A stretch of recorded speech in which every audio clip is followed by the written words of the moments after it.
Ferrari dared to dream in 2025. After years of frustration, they assembled a lineup that promised magic. Lewis Hamilton, the 7-time world champion, and Charles Leclerc, the bright star of the team's future.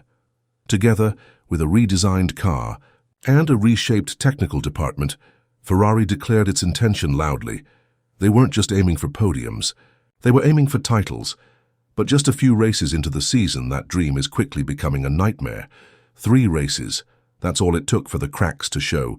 Australia brought confusion, China delivered humiliation, and Japan broke something far deeper, Ferrari's unity. The SF25, Ferrari's 2025 Challenger, was supposed to be their redemption. It was built with precision, based on years of lessons. Wind tunnel results were promising. Simulator data looked exciting. But once rubber hit the track in Melbourne, things started to unravel. Then came Suzuka, and Hamilton's words after qualifying said it all. "We can't run at the heights we would like." A calm sentence, but one that cut deep. Why? Because it exposed a fundamental flaw. The car was designed to run low, hugging the ground for maximum ground effect. But after Hamilton's dramatic disqualification in China due to plank wear, Ferrari had no choice but to raise the car's ride height by about 3 millimeters. That might sound small, but in Formula One, it's massive. That tweak robbed them of up to 20 points of downforce. That's 3 to 4 tenths of a second per lap gone.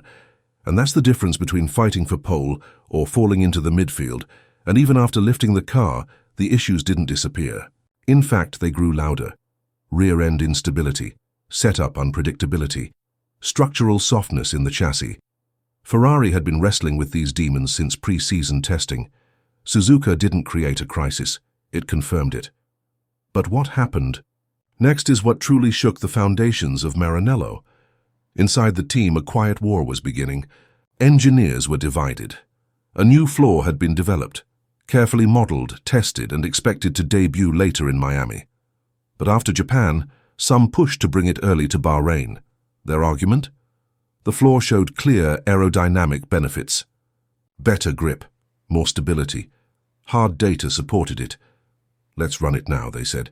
But technical director Loic Serra and team principal Frédéric Vasseur weren't so sure. Their fear. The problem isn't just in the aerodynamics, it's in the car's balance, its soul. Adding a new flaw might not fix that. Worse, it could make things murkier, harder to analyze, harder to control. And so, a decision was made. Before Bahrain, Ferrari would test both versions. Hamilton would try the updated flaw. The reserve driver, filling in for Leclerc in FP1, would use the original. That way the data could speak. But behind this technical test lay something far more serious. Ferrari didn't know what direction it was heading anymore. The chaos wasn't limited to the garage. It had reached the drivers too. Leclerc, once the team's calm center, finally cracked after Suzuka. In a closed-door meeting, he said what many feared: "Enough, I'm going my own way." According to reports, this wasn't emotion, it was intention. Leclerc was done playing by a technical rulebook that didn't suit his driving style, especially when it felt like Hamilton's preferences were taking priority.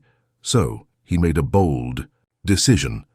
From now on, he would take charge of his own car's development path, and just like that, Ferrari's driver unity shattered.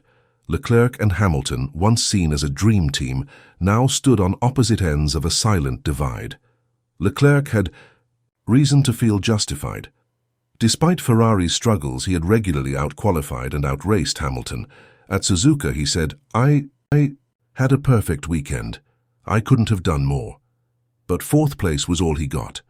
That frustration pushed him to reset everything. "I'm going to Sakir with a very different vision," he said.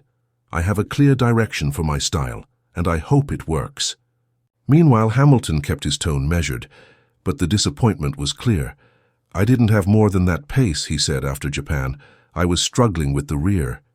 He openly admitted that even with better qualifying, Mercedes probably would have passed him. He didn't need to say more, the reality was obvious. He was frustrated too. Now Ferrari isn't just running one car. It's running 2 philosophies, 2 approaches, 2 beliefs. And in a sport where every fraction of a second matters, that split can be deadly. But there's more. Politics has entered the picture. Hamilton, though new to Ferrari, has quickly become the loudest voice in technical meetings. His history, his titles, his experience, they carry weight. Vasseur knows him well, having worked with him in junior categories, and he trusts him, perhaps too much. That's where Leclerc's frustration began. It's no secret that Hamilton helped shape Mercedes during their dominant years. From 2019 to 2021, he worked side by side with engineers like Serra to build unbeatable cars.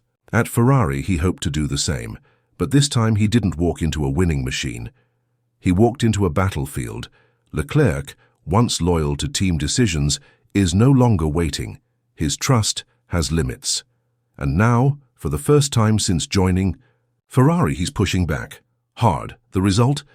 A quiet split, not just in performance, but in power. Hamilton has the ears of Vasseur and the factory. Leclerc has the results and a point to prove. Even Jacques Villeneuve weighed in, saying Ferrari was being taken over by Hamilton. It's a dramatic statement, but not without weight. Hamilton's arrival has changed the team's center of gravity, whether he meant to or not. Now all eyes turn to Bahrain. What was once just another race is now a test of survival.